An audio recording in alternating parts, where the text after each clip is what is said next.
Tu voudrais qu'on pense, à toi longtemps après une discussion. Tu voudrais que quelqu'un puisse se dire: «Waouh, j'ai adoré passer du temps avec cette personne, c'était génial, j'aurais voulu que ça s'arrête jamais».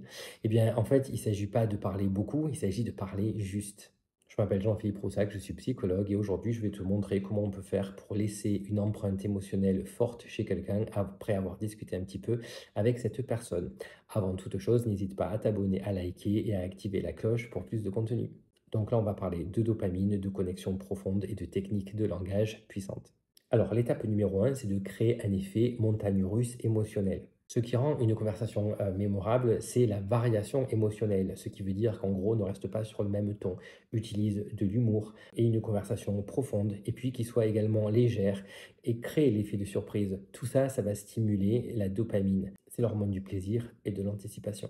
Et là, la personne, elle va vouloir continuer, elle va devenir accro à ces fluctuations émotionnelles. Étape 2, utilise plutôt le pattern interrupt verbal. Je te donne un exemple. En fait, plutôt que de dire à une personne, tu fais quoi dans la vie, utilise plutôt une phrase comme si tu avais une vie parallèle, qu'est-ce que tu ferais? En fait, il faut que tu amènes la personne à sortir de ses automatismes. Le cerveau adore les surprises douces, douces, hein, pas les traumas, les surprises douces.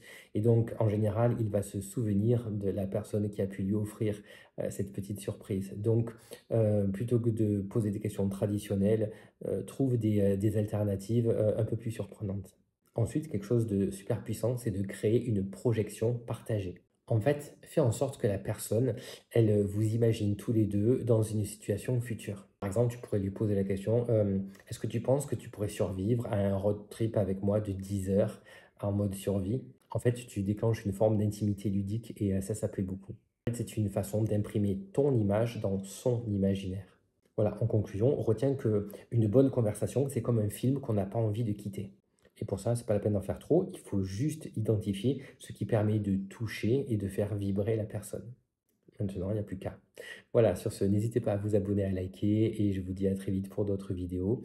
Et si vous avez des expériences en retour, si vous avez eu une conversation un petit peu originale et qui a pu vous rendre inoubliable auprès de quelqu'un, n'hésitez pas à la partager. En attendant, je vous dis à très vite et prenez bien soin de vous surtout.